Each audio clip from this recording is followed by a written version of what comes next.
All right, hello, welcome back. Day two of the Vermin ladder event hosted with the Capture Point mod. This is going to be the finals, live streamed versus Sabris and Raced. The two players who got the most wins during the week of the held event, hosted by Umaz and with the help of Human Boy.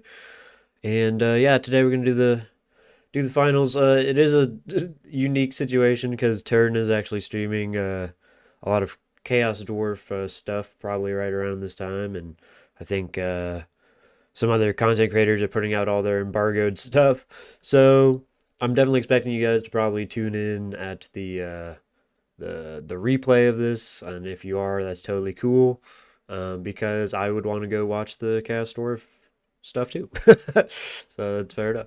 But we are streaming it for those who are interested and to see the finale of the event. I am gonna be able to. Hopefully, I should be able to spectate. No. Okay. Um, I'm gonna grab a spectate slot here and also remove the stream start. And we should be good to go. Tell me where to go. But yeah, it's gonna be exciting. We'll see who is the true sweat lord of the Cat Point mod at the current moment. Um, and I need them to make a spectating slot for me.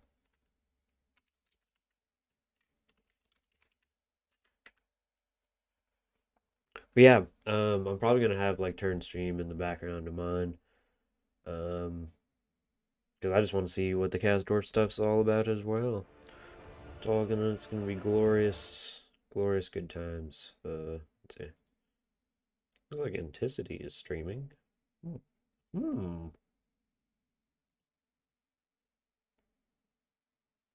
Oh, it's just a campaign thing. Forge. Seems like good amount of people have been watching though. Good job. Go and to go. And Zergovich released. Yep. So we're just chugging along here, boys. What's going on? Need some Chaos Dwarf clickbait on the stream. I know I should have gotten some Chaos Dwarf clickbait, dude. Really should have. And the guys also need to give me a spec slot before they go. I need to see it.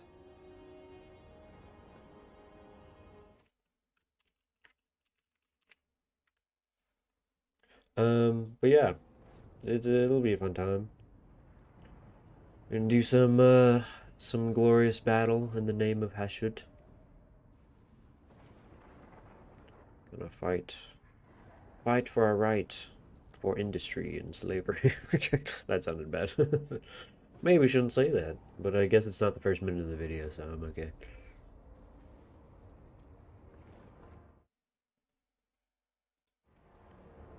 Oh, Lord.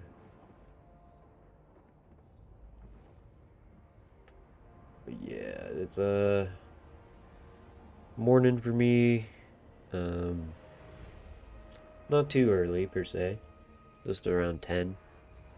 Got up a little late, but feeling better than yesterday. Yesterday was rough. Just got sick pretty much out of nowhere. Was not fun. Okay, got a spec slot. Excellent. We're hopping in. Hello, Nada, by the way. I didn't see you there, but welcome. Welcome, welcome. There's like 4 spectators. Okay, let's get the stream blocker up here. I don't even know what it is this time. Ooh, anime, gross. I'm not in the mood for anime. Hold on. Hold on just a second. We need to probably switch that. Let's go with, is there any Chaos Dwarf stuff? Where's Chorfiness? I don't even know if I have Chorf-like thing. Maybe in some art. Or no, I think you know what I can do is I'll go to the Blood Bowl thing. Do some Blood Bowl Chaos Dwarf shenanigans. If I can find it. Maybe not. Just don't cheat, people. Dodge height. We'll do, I don't know where this anything chorf related is. For some reason it's not appear. Oh, there we go. There we go. Okay.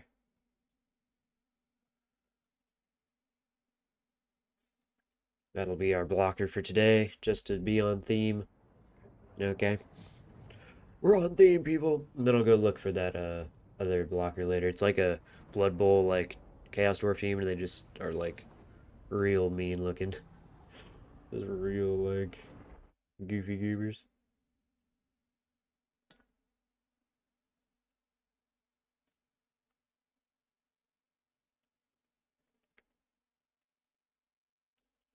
Alright, looks like it's gonna be vampire counts versus something. God, because is this gonna be like the first match of the day? Just vampire counts versus vampire coast? Is this how we're feeling? Is this how we're feeling? You know it's for money when the undead factions come out. No, exactly. You know it's immediately cutthroat. Like when just off rip, like there's just undead like hatefulness in the air. Undead hateful in the dead tonight. Oh Lord. Yeah, it's a little rough, little rough. Mm. Yep, it's gonna be Count's freaking pirates. Oh Jesus, dude. I was not prepared for this shit. It's too early. You know how I was saying how it wasn't too early, and now it is too early.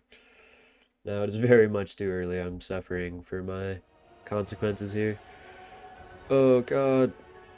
So Counts versus Coast. I haven't seen this in a while.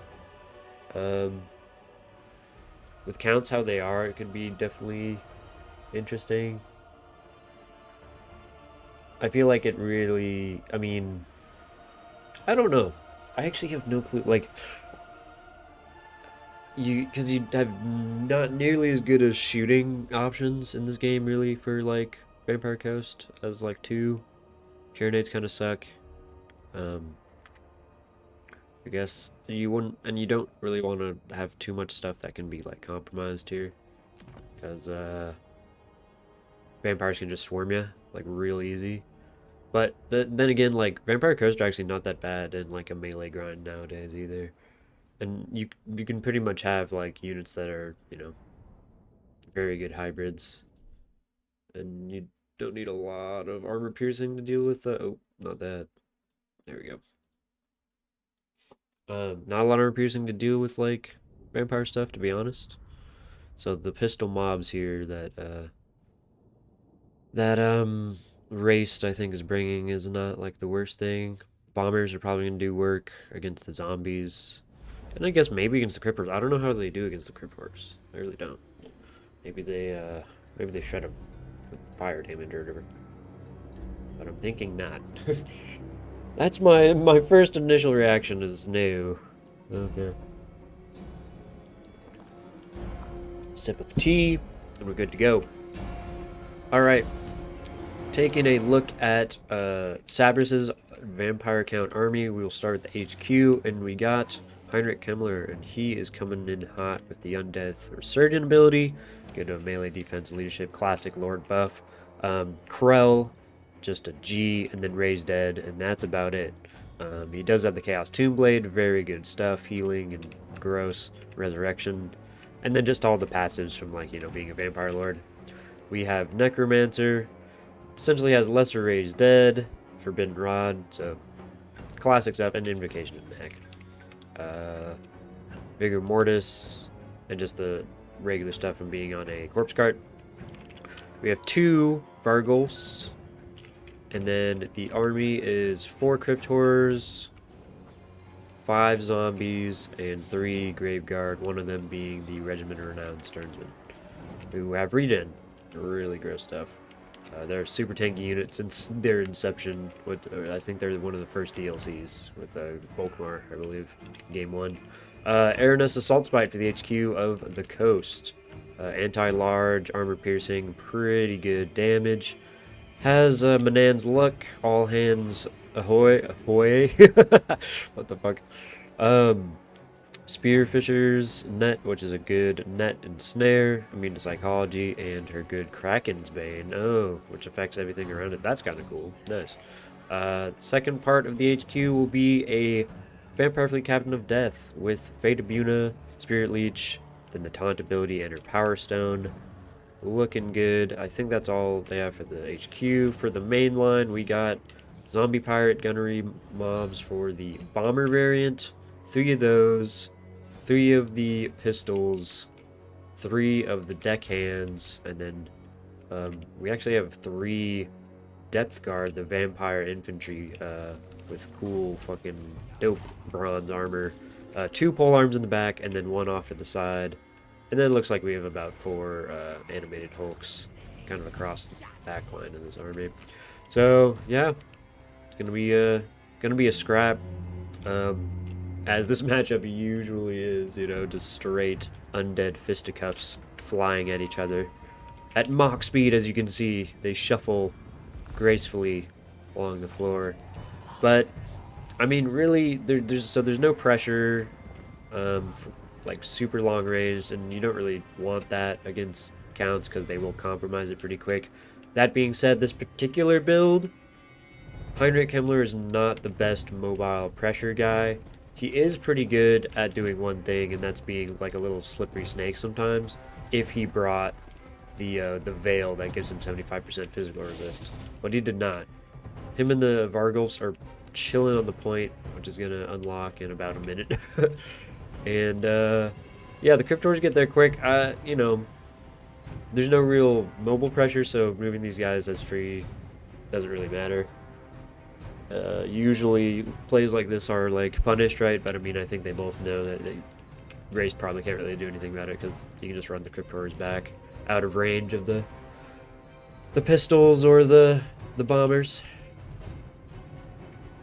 As we wait for the engagement, I will say, you know, the openings of these games are a little like slower because of the largeness of the maps, but I think it is useful because it allows for a myriad of strategies to actually like be viable without you being near the white line. Like, the crucial part about smaller maps on this mod is like you can get into a lot more situations where you can actually use the white line as like a mechanical like advantage or whatever. So it's nice that we have all the space to kind of play around, and this is like an average size map too. This is kind of one of the smaller-ish ones. There's quite larger ones with open space and not heaping piles of literal shit. This is like orc shit with a giant. Look at this little flag in there too. So ridiculous. I don't know why they made poop models this big. Like, what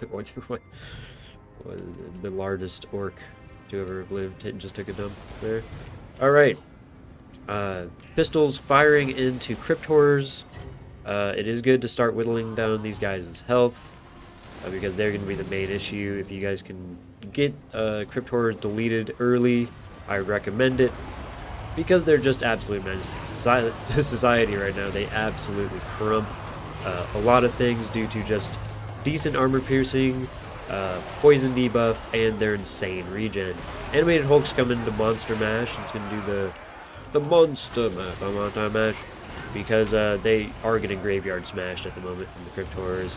I'm wondering if the bombs do anything. They have fire damage, right? Or, let's see. Yeah, they have fire damage. I would chuck it into the Cryptor and see what happens. Just throw it for my amusement only. You know, throw it. Okay, so Cryptor's running away as some of the animated Hulks smash in. Let's see how those Hulks are doing value-wise. They're actually doing pretty good when they countercharged. So if he had a Hulk for every Crypt Horror here, it seems like he'd be getting good value. Yeah, like these guys maybe should have been moving up. Like, he's not really pressuring with any zombie summons at the moment. And even if he does, like, you have pole arms to just shred him. So I'd definitely move these Hulks up to get those cost-efficient trades. I mean, look at those Cryptors going down. This Blob's not going well for the coast, though. Krell getting summoned is not a good deal. The Vampire Fleet Captain at least is on foot, I believe, so Krell isn't going to get that huge anti-large bonus. But the Crypt Horrors will be just sustaining longer than these animated Hulks, who just pretty much are like shittier. Slightly like more squishy, I would say, in nature. as I believe they have less health, they don't have regen, and their melee defense is 24, which is quite horrendous. Araness is going to be giving some good support, though, so there's some good damage trading here. Some animated hulks are getting damaged, some cryptors are getting damaged, but most of that can probably get healed up by both factions. Let's see, look at the damage value. Actually, Coast is running away with a good 1700 lead at this point. A lot of the harrowing fire from the gunnery mob has not been shut down by zombie summons at all, even though we have a lesser summoner somewhere with the necromancer right here, and we also have Heinrich Himmler with both the Krell summon and the zombie summon. So there could be a lot of action being taken to shut down these gunnery mob. This blob is really where it's kind of important, though, because the two Vargulfs are very healthy. They really haven't taken that much damage, and as long as these things persist, they will turn this tide pretty convincingly. They'll definitely beat up the animated hulks, and then once that, sea of bodies is gone, they'll definitely work the Vampire Fleet Captain and Aranessa if she's isolated. One-on-one, I think she actually probably would whip up on one of them with her anti-large shenanigans. One of these Cryptors is isolated and getting destroyed. Very good stuff. As sad as it is, because they're only like 800, 900 gold, I forget exactly what. They are very high-value targets. You need to get rid of them, because they just persist forever, and they just cause problems in the late game. One of them's actually going down. Aranessa gets tied up with zombies and Vargulfs. Again, if she gets jumped here, it could be a problem. One of them would be fine. I think she could definitely handle one of them. I don't think I forget if she gets, like, Nehekt. I'm not sure if she actually gets... I think Nehekt only targets undead targets now, if I remember correctly. Which, I mean, I guess she doesn't have healing anyways. There's no healing in this Vampire Coast army, which I just realized. It's kind of an interesting take. I usually see the heals for sure, because it's just such good value. 6,000 on the good old race, but I guess there is Invocation. I haven't seen a Nehekt popped yet, really, to be honest with you. I haven't seen a lot of magic pop this game. I'm not seeing the wind flowing, Okay, here's a summon. Let's see how many he has left. Uses 2, so I guess he has been spamming it. I've just been not... Probably in the blob, to be honest, because I'm not seeing where these summoned zombies were. Because there's one, and there's another one. So there's 2 right off, like, recently here. Actually, 3 off recently because of the one Aranessa just summoned. Or just summoned to tie down Aranessa. So a lot of the summons are being used in the late game, for sure. Mid to late game, which is interesting because you usually see it to shut down the ranged. And also from the Vampire Coast is interesting because just getting the value for you can upcast and summon gunnery mob from your raised dead summon, and it's just very good, and it's just very good. And, okay, I thought I saw the blue things. I was like, wait, is there a vampire summoner for the coast somewhere? Nope. Araness is still hanging on, and she's actually just destroyed that poor necromancer. Oh god. You'd hope that the puppies, would be able to slap Aranessa out of the way, but she just got on that necromancer like a fly on Nurgle. She gave no quarter to that poor necromantic bastard. Yeah, and it looks like Raced is in a dominating position here. The only thing that is worrisome from a standpoint of the vampire counts is the Sternsman. This is Graveyard. Okay, I thought this was a zombie. So 2 Graveyard units is rough, and then additionally, we got the 2 puppies. Now, the nice thing is Krell, has been deleted. Late game Krell, I feel like is just so brutal. I feel like as Kemler, you try to save Krell as long as possible, just as long as possible until the end game. Then you summon Krell just as a haymaker move. Animated Hulk's charging in here, smacking into the puppies. Puppy's still trying to deal with Aranessa, but she's kind of hard to deal with being a small single entity. She will get knocked around a bunch rather than take damage when... She'll take that damage from the initial hit, and then she'll get knocked down and won't be able to get hit again for a while. Vargulf's slamming into animated Hulks. Another summon coming in to muddy the waters and keep all these pole arms and animated hulks from dealing too much damage to the Vargulfs. But as you can see, a lot of the bodies for the zombies are actually back here. So yeah, the Vargulfs need to kind of retreat into that blob, so the animated hulks and other things can't get 1,000 attacks on it unimpeded. The animated hulks are kind of suffering here. The zombie pirate gunnery mob are running for their lives from other zombies who are slowly but surely crumbling, so that sucks. They're probably gonna have to outrun them for a little bit before they crumble. One Vargulf is down bad horrendously. The other one is pretty damn healthy. Now the sad part is that Kemmler is either off the field or he is very low. I don't know where he is, so I'm assuming he just died. Yep, R.I.P. Kemmler. So that's another huge issue. Kemmler with no longer being there to give healing support. The Depth Guard probably will beat the crap out of the Stearnsman, you know, combined with the animated hulks especially. The only thing that's worrisome, again, are these puppies. This one is probably on death's door considering what's on field. And honestly, I would not be retreating to the point, really. I think you can just take these Stearnsmen, right? I think you probably need to try to take these Stearnsmen. At some point, you're letting them just kind of get free healing, right? At this point, you let up the fight. I think Depth Guard get healing in melee with the Hunger as well. So I think you really want to go just charge into melee at this point. I know they're probably tired, debilitated, drained. I see, they're drained. And this guy's just crumbling here. Oh no, he's rallied. The puppy, oh my god, the puppy is fully... This one is fully coated in blood. Which makes sense, like, I mean, look at this. So I guess wounds would be activated for this one, right? Yep. This one has still the full strength of a Vargulf dog. Now the point is being sat upon. But again, like, these guys have regen, so... Really, like, I think it's kind of on the coast. Well, I guess the coast can just sit there and Spirit Leech. That's a fair point.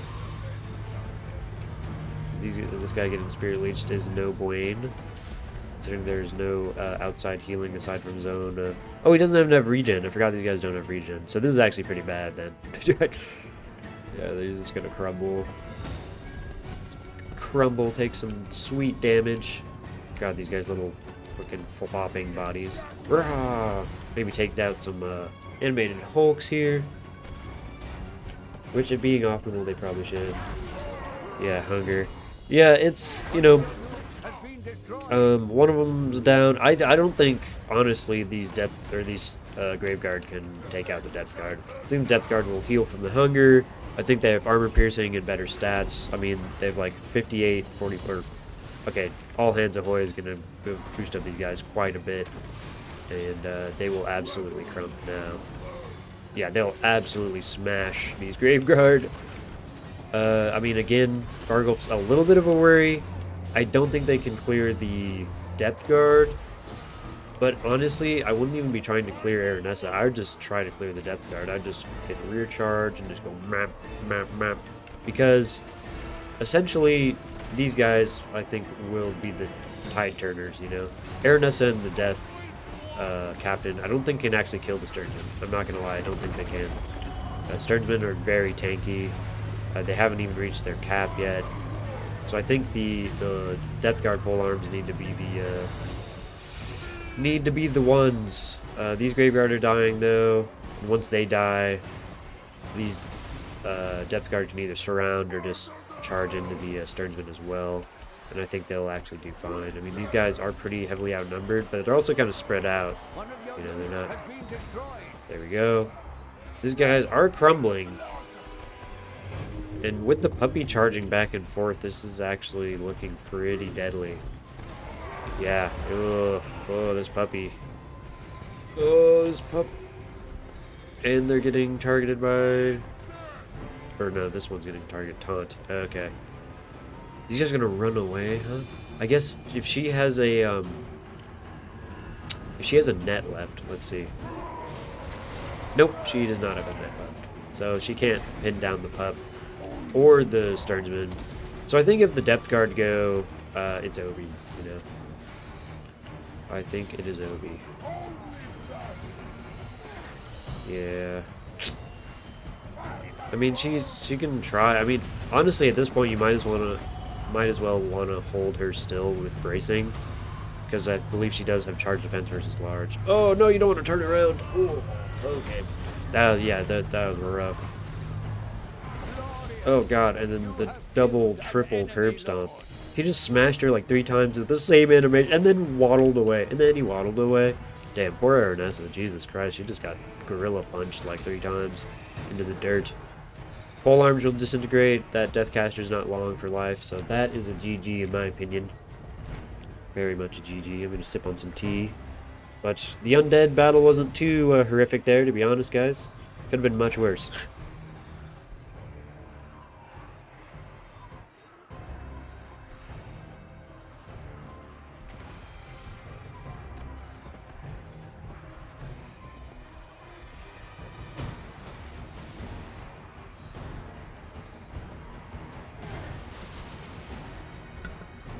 Alright.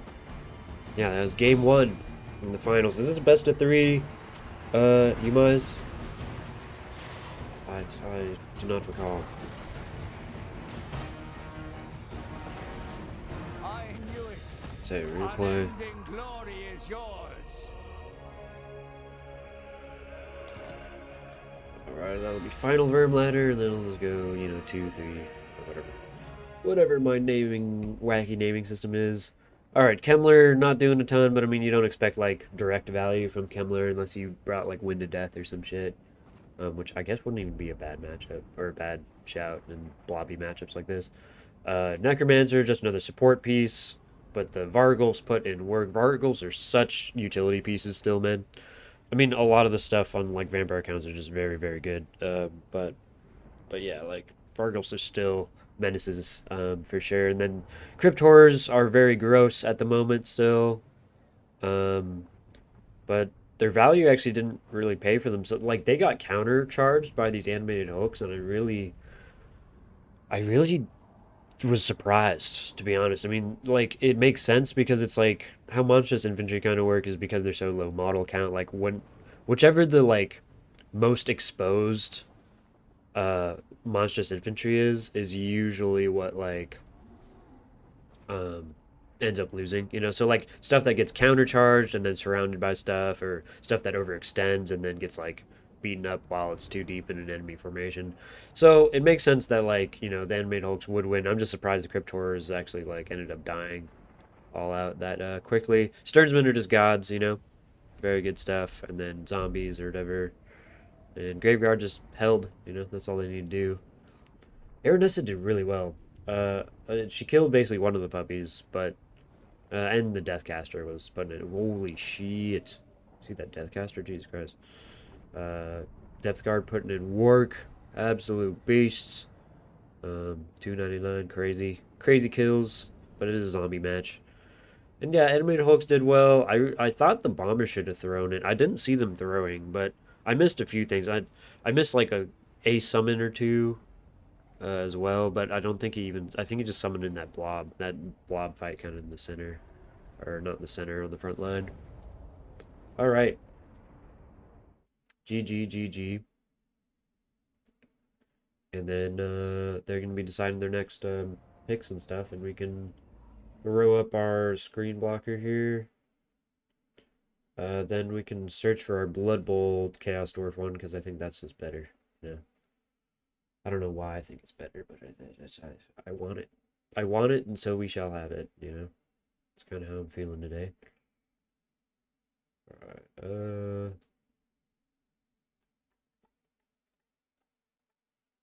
I'm not seeing my regular Warhammer art stuff. Ooh, but that Archaon thing is dope. We might have to run that, actually, for a little bit. Let's see what I have in my Blood Bowl things. Brett's. That's just regular dwarves. I'm not seeing where I put these Dawies are. They're somewhere here, okay, guys? Trust me. I swear. Okay, well, Cannot find them. So I think we'll just go with some like some random stuff. Go for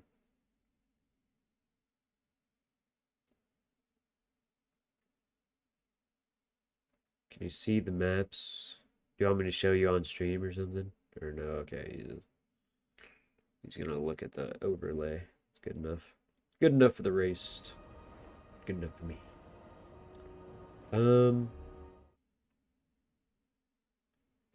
Yeah. Yeah, that was a good scrap. That was a good little scrap. It was actually pretty like exciting for an undead versus undead game, which you really don't expect unless Tomb Kings are involved, to be honest. Tomb Kings always make it a little spicier, but the Coast and the Counts have a very, sometimes what is that word? Sedentary playstyle. You just gotta sit there,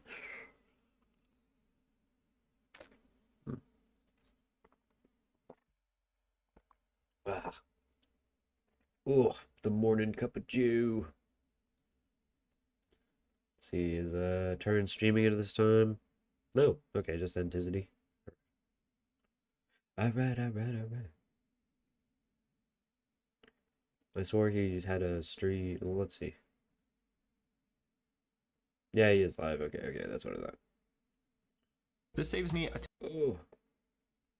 Probably won't stream it for my internet's sake, actually, but, it is what it is.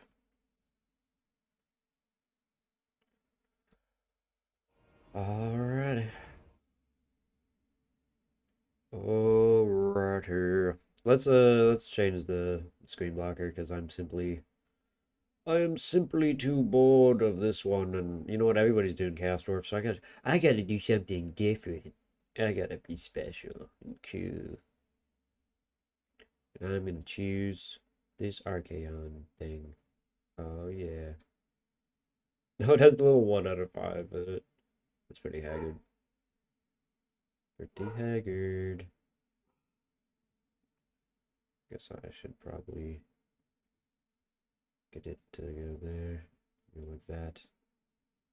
Oh yeah. I mean that just looks cool, dude. I mean look at that shit. Look at that shit. Wild. Much doper than my one haggard like Chaos Dwarf piece of art that I have for some reason. Should have definitely stocked up on those before the DLC. I am here. You can now begin.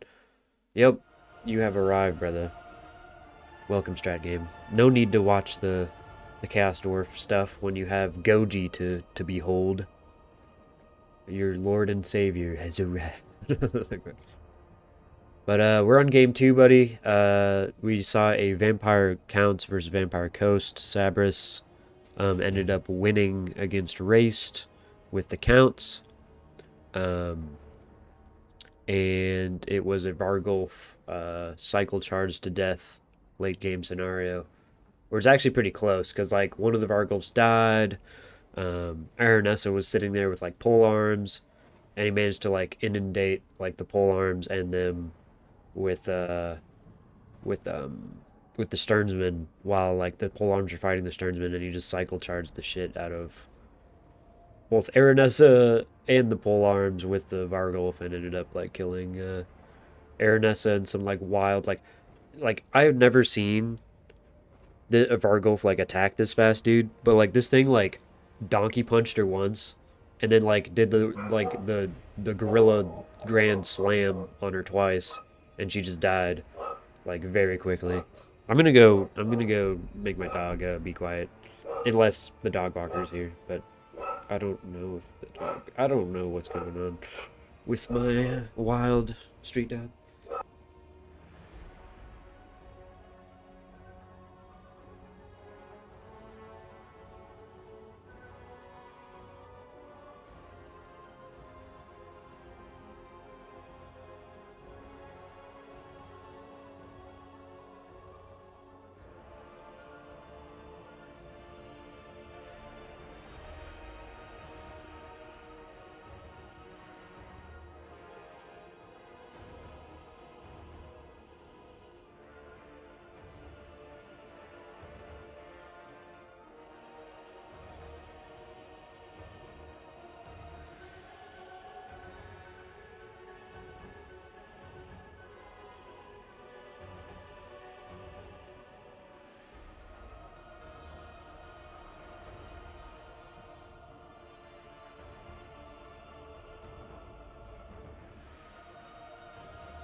Welcome, boys. Welcome.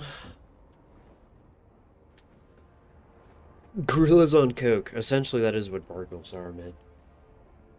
Don't even walk my dog. Yeah, dude, I don't even walk my dog. It's literally, well, one is my parents' dog. Two, they I don't know, dude. You know, some people are weird about their dogs, man. Like, that's all I gotta say. That's all I gotta say. But no, she's a chill. I mean, she's okay. She's not chill. She actually is a giant douche. But she, like, basically is just an annoying, like, dickhead to walk. Because, like, she'll, like, lunge. And not, like, in a, like, a, she wants to, like, murder a dog way. But, like, she'll just, like, lunge very powerfully. She has very strong instincts. So, like, my mom can, like, really, like, barely walk her. And, like, I would walk her. But I either work or am not here a lot of the time, so, you know.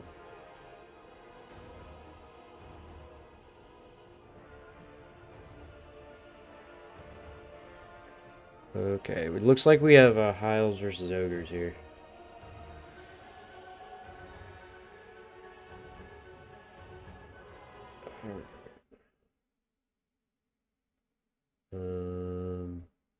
There we go. Oh, oops, I did not mean to do that. Did not mean to do that. Oh, get back. He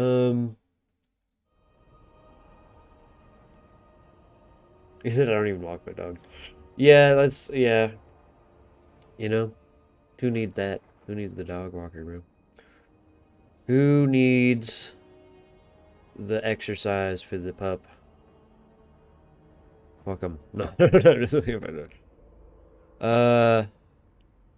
Yeah, no, like our dog goes like crazy if she's pent up, like, cause she's just young. She's like 2 years. She's an Iranian street dog, so she like comes from like just ridiculous backstory, like some D&D character backstory this dog has. Okay, is heavily advantaged. You think Ogre Kingdom's heavily advantaged? I feel like, I guess it is not that rough if they bring Imric into you. I am actually like, I'm looking at a potential high F build that is, I don't know if it's like scary, but like there's two units that are like very, I didn't really think about, but now they could be pretty annoying for ogres to deal with actually. We'll see how Sabris does this. We'll see how Race does it as well. Oh! Okay, well, I don't know. That's weird. God, these are builds. Builds of the gods.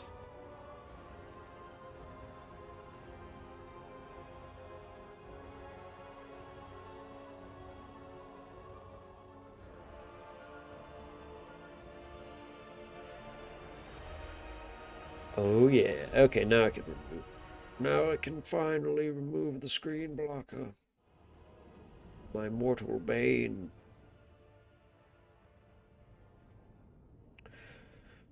So yeah, if we take a look-see here just at the little overview, the two key units here are gonna be Crushers and the Phoenixes, but actually, I even more so than the Crushers. I mean, Crushers are a lot of your money investment, so you do need to be careful. Oh, along with that's Stonehorn, Snowhorn, whatever. Uh, the lead belchers are pretty important. For just like punishing archers and shit. Their trapper's build is incorrect. I I also was just surprised at the size of the build, I guess. I really didn't expect the Stonehorn pick, I suppose. You know? Let's start with Sabris here. Wherever he went. Oh, he's gonna just park up over there probably. We'll give him a little bit of time to set up. See if the ogres setting up here in a slower way. Alright, we'll start off with the raced actually. So for HQ for ogres, we got a Slaughtermaster with extra ingredients, Bone Crusher, and Troll Guts. along with his classic blood cleaver. Does he have belly slapper? He does. Very nice. I don't think any other HQ components, but he does have a single entity in the Snow Horn, which is the RR Stone Horn, which has the slow frostbiting effects and glacial defense ability, which is kind of dope. Crushers, one of them regular, with the great weapons, and the Crushers Sky Striders ROR, which is very gross, which has frostbite as well. And both riding these deliciously huge Rhinox cavalry, Ogre Bulls, and then a shit ton of Noblars here. We just got 4 or 5 Noblars, 2 Lead Belchers, and 2 Saber Tusks, which should be on each flank. Yep. Okay. I'll round out the Ogre build. The High Elves over here have for HQ Tyrion, which is coming with the Stand Your Ground, Faint Riposte, and Sunfang. Classic move, and then he has the Heart of Avalorn, which is a juicy regen ability. For his second, we have the Mage of Life with the Earthblood, with the Dwellers Below. Classic, classic. We got the Starward Staff and the Book of Hoeth for the good recharge percentage there. Insane amounts, actually. Arcane Phoenix with the glorious Ember Storm and the Fiery Rebirth, along with the Resists, which are nice. And a Frostart Phoenix in the name of Felcon. Lovely. We have 5 Spearmen, just a regular, no Silvern Guard. Lothern Sea Guard, without shields, just the spears and bows. And then it looks like we have 1 Silvern Guard hiding out in the forest here. Yep. So I'm definitely surprised at the, like, small size of this build in general, I suppose. But I guess the Lead Belchers and, you know, the kind of shock troops that the Ogres have are going to try to make up for that. And these Lead Belchers are going to have to put in their work. I don't think you'd actually want to be firing at these Phoenixes. I feel like they're just going to dodge it with their insane speed, right? 120 and 100 speed, respectively, is, like, really gross. Frostart Phoenix. What's just funny is that, like, I wonder what the difference, like, in speed is. Actually, it's a 40% speed, 30% speed debuff. Okay. Because, like, Frostart Phoenix is good for, like, catching stuff, but if you think about it, the Arcane Phoenix has 20 more movement speed, which is, like, very significant. So it is pretty funny that, like, the Frostart Phoenix is pretty, like, yeah, this is, I wouldn't do this. Unless you are actually trying to fire at the Spearmen, but I wouldn't try to fire at these Phoenixes. And Sabrus is just being an absolute menace, doing a little circly circs. Sabrus actually using micro? Nani? Yeah, Lead Belchers are strong here. They can zone out their archers pretty good, but the way he actually moved through the terrain is pretty solid, so he's gonna have to retreat, or Race is gonna have to retreat if he wants to stay out of the Lothern's range here. I think they can start firing into those Sky Striders? No? Okay. No, just don't listen, don't go to you.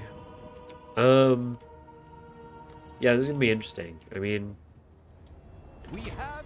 I don't know really, honestly, what's gonna deal with the Crushers besides, like, the Phoenix. And like, I don't think the Phoenixes did do that well against the Crushers, right?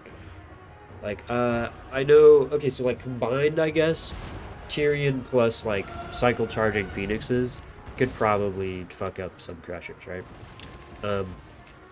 That being said, it's very easy for Crushers to get, like, a surround on a large entity and just pin them from going anywhere. So let's take a look-see here at the stats. We got weight of 1,400, okay, for a Frostart Phoenix. For the Sky Striders, 3,700. Okay, so the thing weighs damn near, like, 2 times, 3 times its weight. I mean, it's insane. Like, each one of these guys is heavier than a Frost Phoenix. So if these guys get a full surround, it's literally just over. Okay. The Lead Belchers are absolutely tearing up this poor infantry here, and the High Elves are just kind of taking it.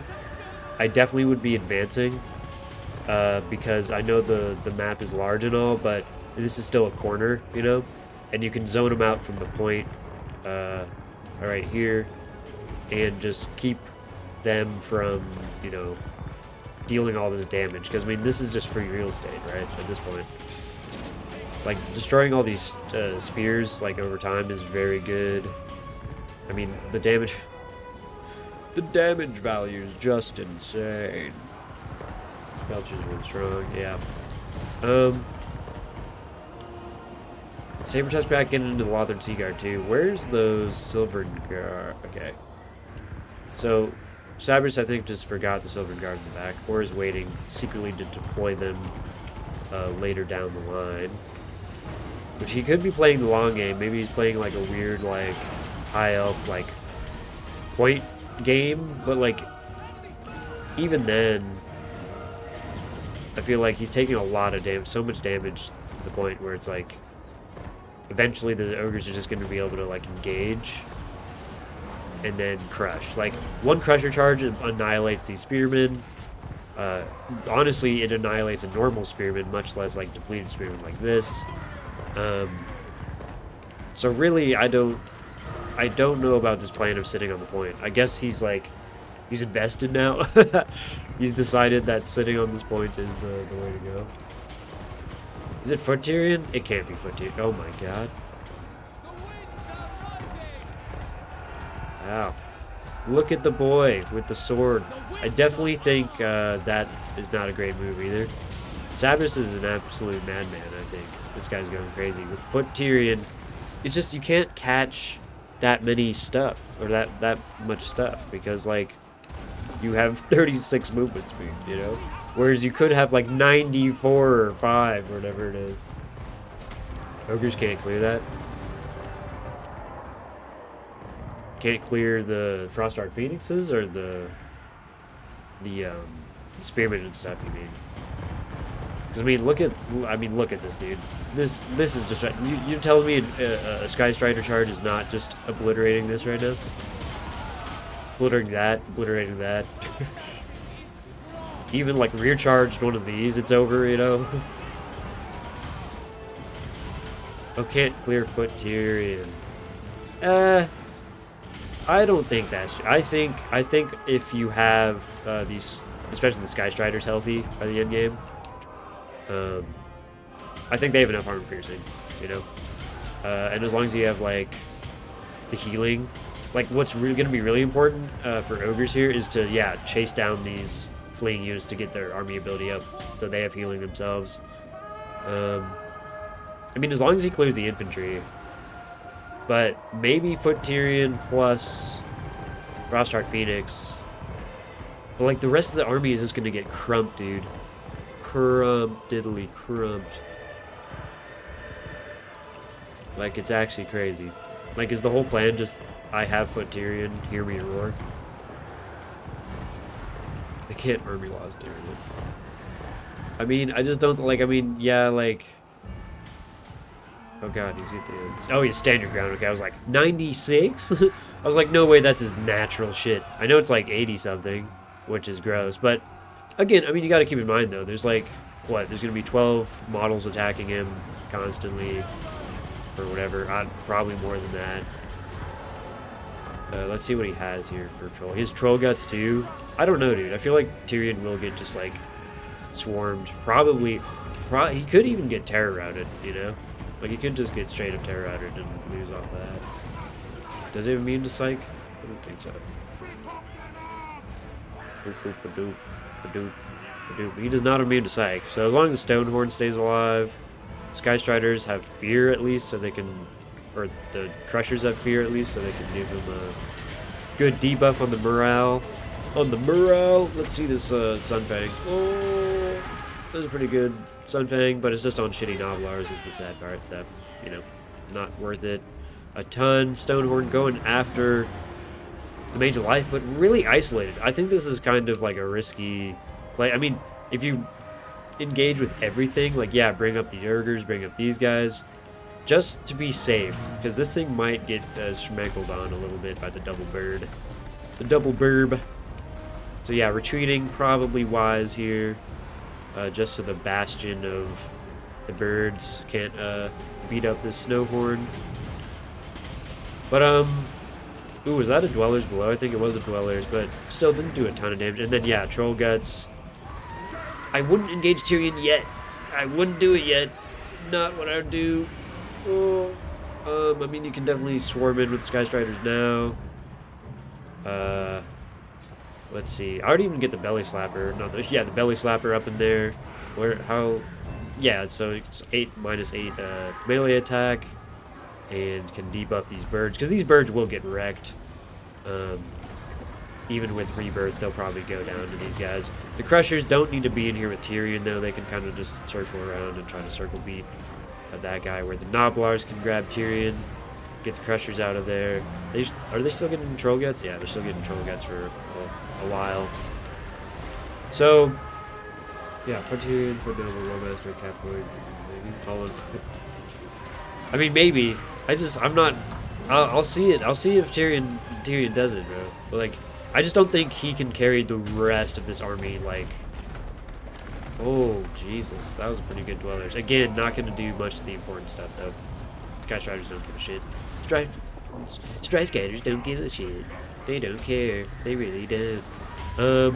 Snowhorn coming in. Oh, Randy the Leadbelcher's getting some. Oh, good ass volleys. Holy shit. Goodbye, Silver Guard, dude.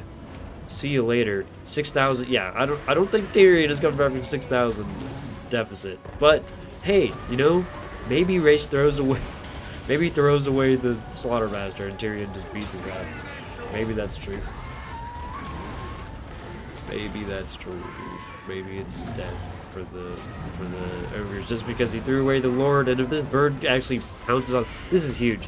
You do not want the Slaughtermaster in with Tyrion, my guy. And you're controlling all the mass, you know. I know you can like heal yourself. Oh, you just butchered him. Ooh, that's kind of bad. I would have wanted to use a butcher on one of the Crushers late game. If he can get that bird down, yeah, Frostheart is down. Arcane Phoenix is pretty healthy.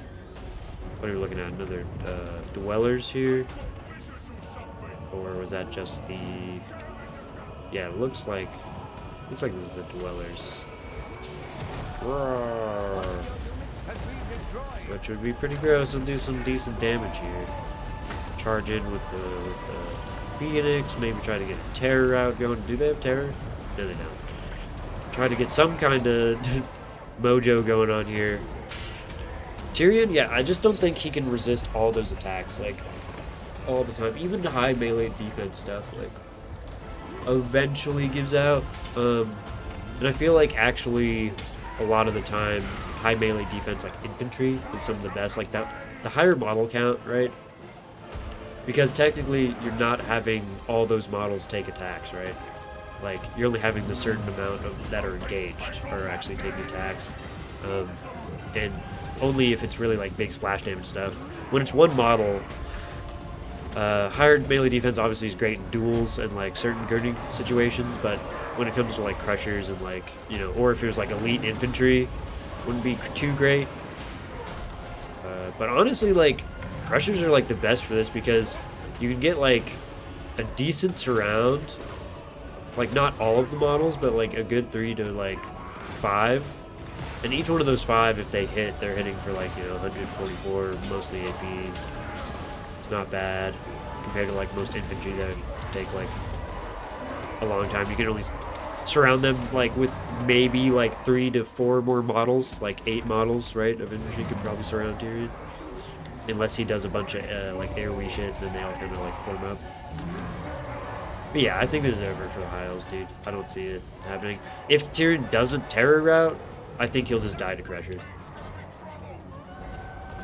The Frostheart doing his little dance of his people, but again, not going to be too good against ogres here. Usually, probably only be great against like the trappers, but he didn't really bring trappers. He just brought the shitter 200 Noblar variants. So yeah, this is a kind of a wild game. Kind of a wild game. The Foot Tyrion and the Phoenixes for the dubs. Can they pull it out? Can they kill all these Crushers? The Goji prediction is no. The strat game prediction is yes. What will happen? What will happen? Man, I really do like this map. This tree is pretty cool. Wonder if there's a bigger, like, I wonder if we can find a more immaculate tree model though. It's not that it isn't good, it's just some of the leaves are good. Like, not detexturized, but they're a little low res for sure. Tyrion, Phoenix going down.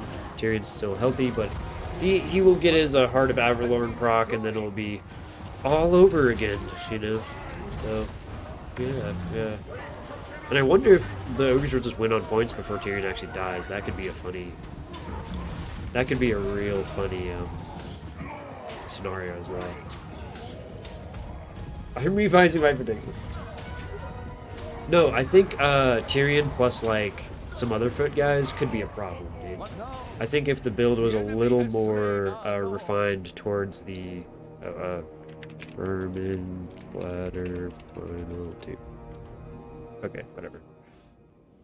Didn't want to let me do it. Actually, I'm not sure if it actually did. Let's find out. No.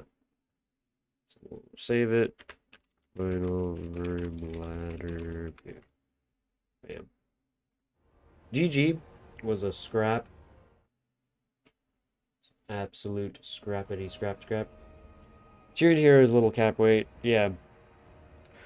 Yeah, there's no way, in my opinion, that the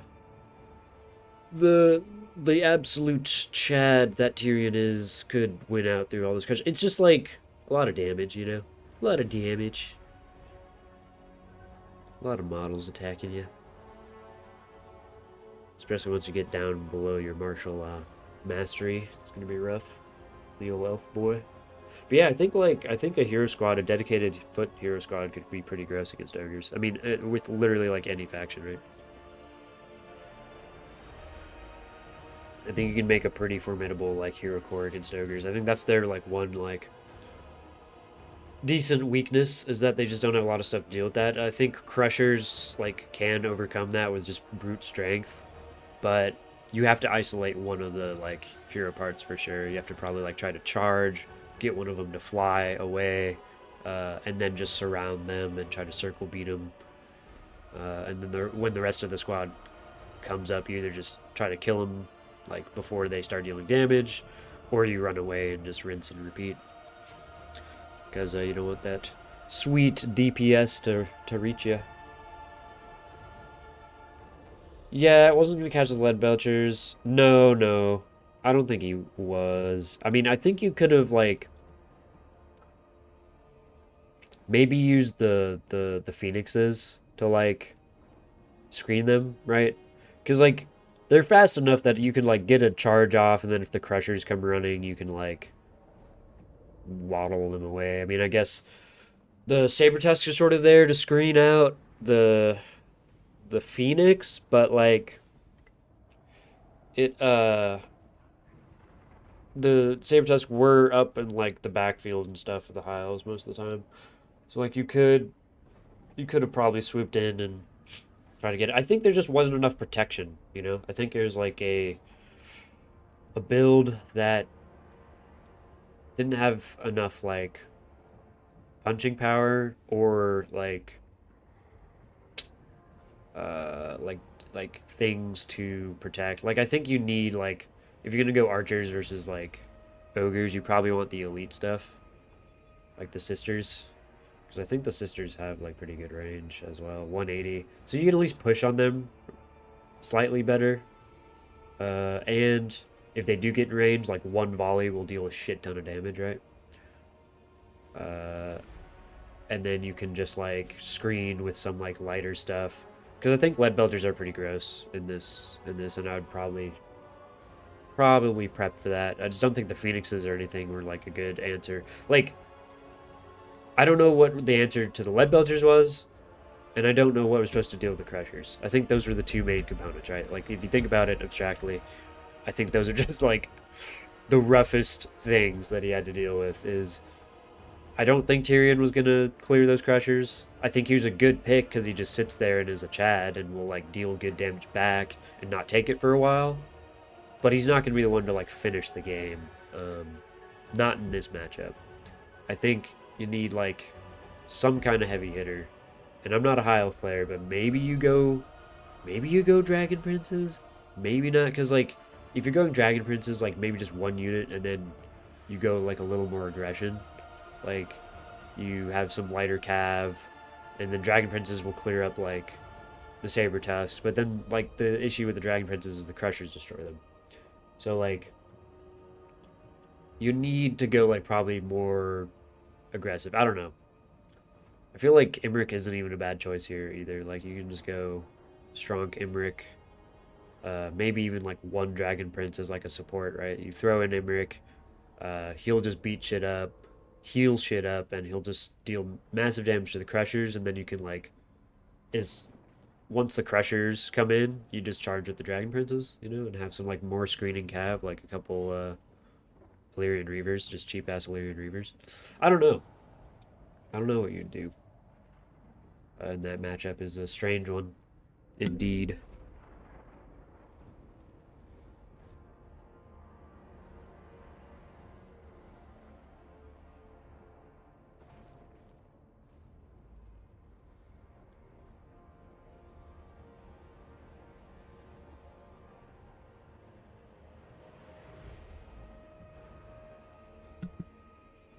Yeah. Like losing an army selection is definitely a thing, for sure. I mean, there's just a lot of matchups now. It's definitely the dealio. But I think it's just what the hard part is like the more someone knows a matchup, the more they can like outfit their build with very specific like counters in mind to what the strong stuff is for the said opposing faction. But like I don't know, generally speaking, like I think it's not hard to identify what's like the strong units in like given matchups just once you know the like general mechanics of the game. Uh, I don't think it has to be as build roulette as people say. I think it's more like just kind of like you kind of do have to know somewhat. I think it's game knowledge, which is, you know, just as a frustrating thing as having like build roulette be a excuse for losing. You know, it's just as frustrating because build roulette is like a thing. I just don't think it's as big a thing in every matchup uh, as everybody claims. I think it's just more of like a game knowledge thing of like what the faction's gonna try to do to like beat you and what tools you have to subvert that.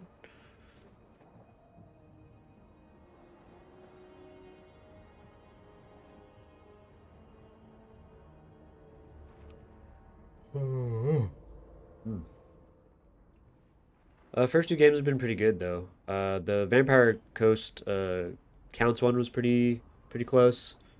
Then this last one was a little less close, but it still came down to like the point scrap at the end, which was fun. But I think it was just yeah, like I think the builds were a mismatch for sure.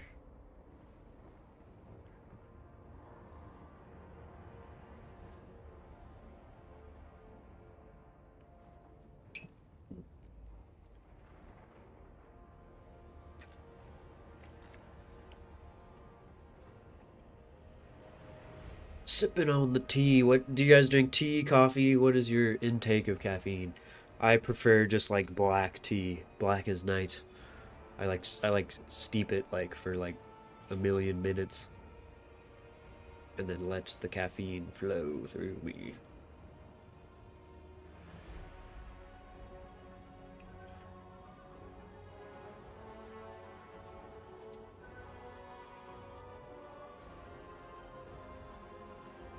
Sugarfield. Yeah, like you like the energy drinks, man. Bang! Wake the fuck. Bang energy drinks. Anybody know the bang?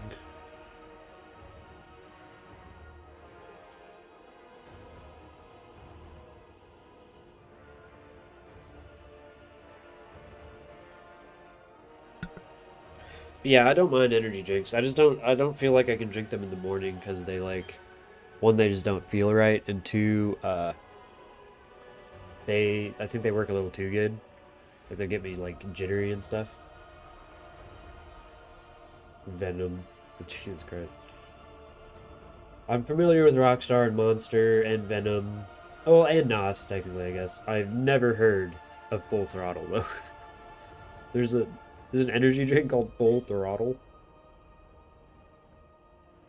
Next year I'm quitting them. You have a severe addiction to the energy drinks. I when I worked at a pizza shop, I there was coworkers who would like literally at like 9 in the morning. Which yes, pizza shops technically open. They're not like open, but this particular shop opened at like 9, 8, and then it wasn't like open to public, but you open the house and like clean up all the stuff before the doors actually open and get all the meal prep and stuff. So like it's the best one. Caffeine is addictive. No, caffeine definitely is addictive, and I'm starting to wonder if I need it. Like I think I definitely did. Like I think there's a moment where I just got super tired because I'd be staying up super late and then having to get up decently early and just suffering. So I think I turned to black tea for my answer. I've quit tobacco and booze, caffeine. Nope. Hey, everybody has their vice, man. Everyone has their vice. Mine is the Mary Jane. I just can't seem to quit it. Well, okay, not like quit it because it's not addictive. I actually can. Like you can just stop at a time, but I just choose not to. I just actively choose not to. But you know, it's not. It's really not that bad. I feel worse for people who get like hooked on like actual like stuff that gives you like withdrawals and shit. If you if you stop using it or taking it, it's pretty rough. I've never gone through that experience, but I would not like to, so I'll probably keep it that way. Ooh, this is an interesting Cathay build. I think it's Cathay versus something.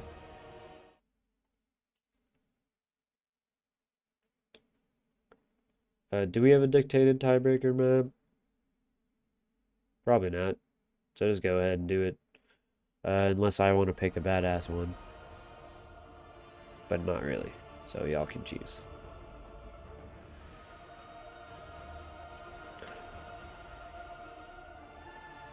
So...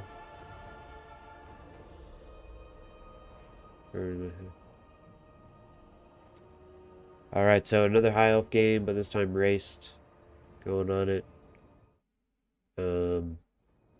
Let's see. Yep, okay, and the game is off. Off to a crazy start of loading in. Alright.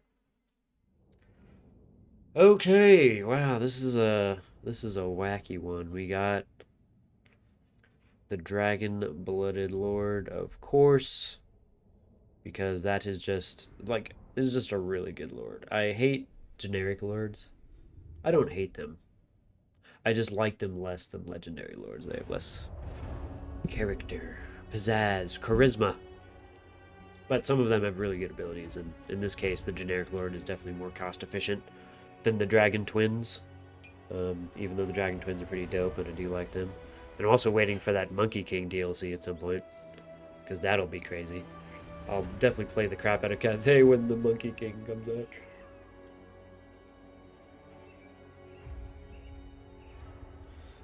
Okay, let's see what we got here. We can probably wait till they set up, because this map does take a little bit to move into the center, so we'll have plenty of time. Look at the Grand Tower here. That's pretty cool. If I was on debug, I could go up there, but I can't. Not on the regular stuff. Oh wow, there's an even taller tower here. Jeez. It's kind of wild, man. Okay. This looks sort of like he's set up, to be honest. I'm not sure. He's still setting up. Yeah. Is this the move? Is this the setup? I don't think so. This looks like the drag and select normal auto select, or the auto formation dude. If he does pick this, it'll be kind of wild. So okay, we'll go for it. Or no, he's gonna actually set up. Come on, guys, just do it. Do it. Do it. No. Maybe we'll go over here. Maybe we'll go over here. Yeah, we will go over here. That's where we're gonna go. All right. 4 Sabras and the Grand Cathayans. 4 Sabras and the Grand Cathayans. We got for the HQ the Dragon-Blooded Shugenin Lord. Is that how you say it? Shugenin? Yeah, Shugenin Lord. Shugenin. We got the Scales of Celestial Court, which is the good Strider and 75%. Physical resistibility super good. Also means you can like land in forest and then just fly away or just run away, whilst like other large entities will struggle. Storm of Shadows and a Cloak of Jet, along with Blossom Wind as well for you. A Jade Amulet with the power recharge and an Arcane Conduit. Lots of magic, man. Cathay is such a magic strong faction. Jesus Christ. Alright, we got, for a single entity, a Skyjunk. Love Skyjunks. I really do like their artillery bombards from afar. Especially in, like, a matchup where one is probably not going to bring, like, too much flyers. Sad thing is, like, High Elves are definitely much the type to bring Imric or some other dragon fuckery. Righteous Lances of Wage In. The great Longbow Riders coming in here. Coming in hot. We have 3... or just 1 Celestial Dragon Crossbowman, then 3 Crane Gunners. We have 3 Jade Warriors, and then 5 Pesman Long Spearmen, and that'll pretty much round out the build. For the High Elves here, moving up to the high ground, we have Imric on his legendary dragon. I forgot what that guy's name is. Milithanir. Blah blah blah blah blah. We got Lord of Dragons. Gross. Dragon Horn. Gross. AoE of the entire map, giving fear and plus 24 melee attack is insane. And then just pretty much bare bones after that. We have 3 Bolt Throwers, 3 White Lions of Trace, 2 Archers, 3 Archers, and 2 Illyrian Reavers. Then I believe I didn't go over the Mage of Life, but it's pretty intuitive. We got the Book of Hoeth and Regrowth and the Dwellers Below. So Imric can like 1v1 either one of these guys, but I think if they are allowed to solo Imric or double team Imric, they basically will win, because the longbows are really good and the Shugenin Lord can just avoid damage for like a good while. And Imric does not have magical attacks, just the flaming attacks. So yeah, it'll be a little sketch for the Imric there, but he can heal up too, and Regrowth is absolutely disgusting on the current Dragon Lord, the Daemon Targaryen of is chat working? I believe chat's working. I'm not sure. It seems to be. If that is the actual last message that was sent. Okay, so we're seeing some positioning. And with the build, like the three good old little fucking Cheeseroony Eagle Claw Bolt Throwers, the High Elves are definitely going to try to camp their way to victory here. Going to use Imric, going to use these 3 Eagle Claw Bolt Throwers. And for more competitive matches, I think this particular map might probably not see too much play, just because of the shenanigans like this. I've seen a Dark Elf game with Malice as well, where they did a very similar tactic. They did Bolt Throwers up on the hill, kind of camped, didn't do a lot of moving, and just did some like good kiting tactics, where they just sat there and fired away. And Strat Game, who was in the chat at one point, was playing as ogres, and he almost got the dub, even being so. But I think I think there was some counterplay in that game. You know, I think it was just surprising at how much like damage those bolters got over time, and then Malice was able to just do Malice things. So it was pretty close, but Malice ended up like using his late game shenanigans to win out, which was pretty wild. But yeah, he used the terrain to his advantage, which you're supposed to do, but it is a little rough when it's like very choke pointy. I don't really like that. I think this is a much better Dom map, but it's not the worst because it is very open. So you do at least forfeit the point, right, for being up on this hill. But the issue is obviously you can just use ranged to make up for that. And the Eagle Claws will definitely outrange those crane gunners, but at a certain point, you just want to engage. Like, you just don't want to take too much damage off rip, you know? Like, it's just free value. Like, they're literally just getting their money's worth as you let them shoot into you. So you might as well move up if they're going to get in range. Or you can, like, pull a full kite and just go, like, run into the corner, grab some, like, mobile units, and then just try to, like, contest the point over and over again. See, Sky Junk running in. Missing its bombard on that one. Let's see where these guys are headed. They headed straight for the crane gunners, yep. Eagle Claw bolt throwers versus the human Giselles here. Who will win? And will the Sky Junk actually land its shots this time? I think he might have. It took some damage, yeah. It was a good little shot. I think you would want to probably aim for these, maybe these archers, to be honest. And then get the crane gunners into range and just start pressuring these Eagle Claws, because the crane gunners will absolutely beat the Eagle Claws once they get into range here. And ooh, Emmerich getting a nice little volley to the face from those crane gunners. Took some damage. Shield breaker used on him from the Shugen, or not from the Shugen Lord. That's just from the crane gunners. Doesn't matter though, because he has no shield.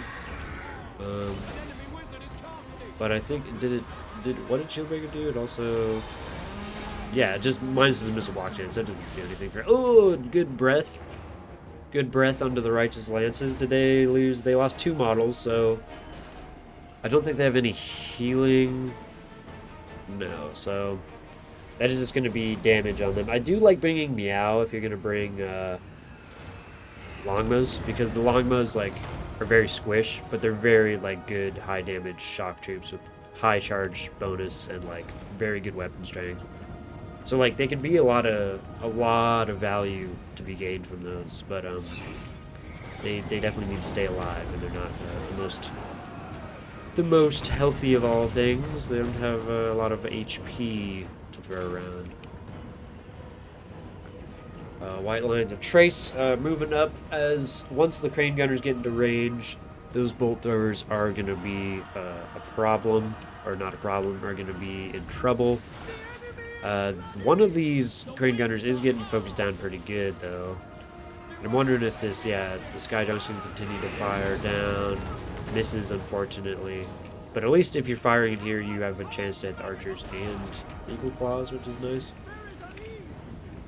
And the crane gunners, if they can... Ooh, they can't even reach the bolt throwers. Oh, this one can. And this one can. Good. This one probably needs to move up as well, yeah, so they can focus down this other one. And yeah, I don't know if I would use the Sky Junk this way. I don't think I would send it into the bolters. I think I'd just send it into these guys right here. Get double value, because they're just such good damage on infantry. It's just very good, and it'll consistently hit. Whereas you're not really guaranteed like damage here. Did some stuff, like it did some damage, right? Which is nice. Okay, Longma's engaging in Emmerich's business. Emmerich will take some good damage here. Longmas, do they have any buff? Lord of Dragons, so they're actually going to be struggling to deal some damage for the next 14 seconds here as Emmerich wails on the flying goat riders, and 2 die immediately to a bite. Those other 2 survive. But yeah, this is going to be a little rough. I'd get those Longmas out of there. As soon as Lords of the Dragons was popped, I think I would have ran. They have 105 speed to Emmerich's 80. His dragon may be mighty, but he's not that quick. Shugenin trying to get into the backfield. But yeah, oh my god, and then he uses sky jump to fire on the dragon princess. Do it. Fire on them. Fire ho. Lyrian Reaver's running around. But they're really not going to get through this box, to be honest with you. The Jade Warriors. Jade Warriors versus White Lions. Since they have their Harmony on, it's going to be rough for the White Lions. That being said, they just got the Dragon Horn popped. Very nice Dragon Horn. So that White Lion is going to just chew through this guy. Get into the cookie jar here. Emrick's going to absolutely obliterate the Sky Junk. And the Shugenin Lord is getting absolutely surrounded by the Dragon Princes. Oof. Yeah, this was a bad catch. This was a very good catch on the Dragon Prince and Race's part. An unfortunate dive bomb. A little overzealous there. It might lead to the death of the Cathayan Lord. Archers firing in pretty much unscathed. It's looking bad for the Cathayans. They're down about 3,000 points on value, so it's pretty telling.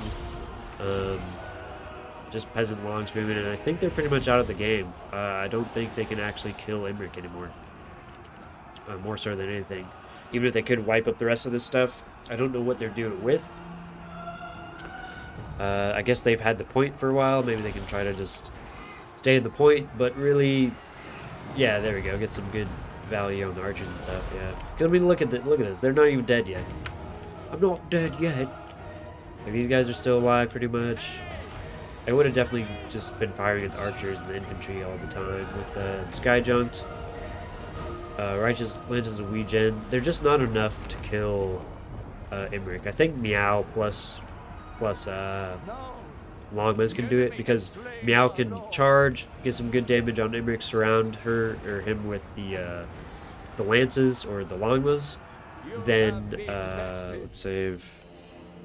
Okay, or not. God, glitchy game. GG. It was a good match. I think there's a little bit of yeah, like, not build roulette again, but like, yeah, I think there's not enough punching power for a potential Imric here. Actually, that's a lie. These guys can take out Imric. But if you're going to be having to contend with their skirmish as well, like, the Bolt Throwers is a very good pick here, man. It is very good. Like, I mean, look at that. Oh, look at that. One of those got 1,400. GG's. Congrats to Race Tier. Taking the Dubski in the last game. Grand Cathay versus the High Elves will end it off here. And now everybody can rejoice, as you can now go look at the Chaos Dwarf match.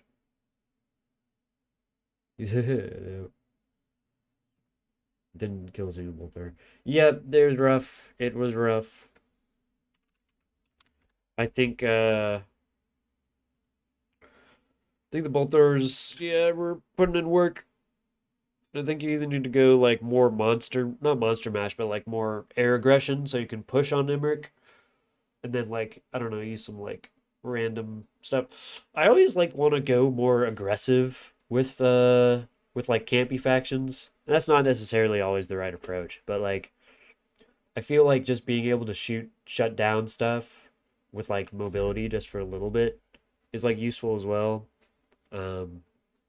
Because then, like, you have some skirmish to deal with like stuff in the late game, but it's really only like utility rather than like the crux of the build. Because once you lose those crane gunners, right, it's just like over. Yeah, the hills are brutal too, like, hills are absolutely disgusting. And that map, again, like I said, is probably not going to be used in like very super competitive stuff going forward if the mod is involved in it, right? It's probably going to be one of those maps that's used on more casual tourneys, for sure. But thanks for participating, Sabris and Race. Race, talk to Umaz about your prize winnings. I think Sabris gets some too as second place. I'm not exactly sure. But yeah, or I think he gets some as a for like participating in a certain number of games. Yep. But thank you guys for joining. Turin is streaming the Chaos Dwarf stuff, and there's a bunch of other stuff going on as well. So hop on over to those channels. I'm going to be peaky blindering myself over to those streams. And yeah, have a good one, guys. I think we're going to host a Cap Point mod tourney soon. I have access to Total Tavern now, so I will probably host sometime next week, or actually maybe this weekend, if the Chaos Dwarf hype train doesn't go too crazy, you know. But yeah, alrighty, guys, have a good one. Be well. Goji out.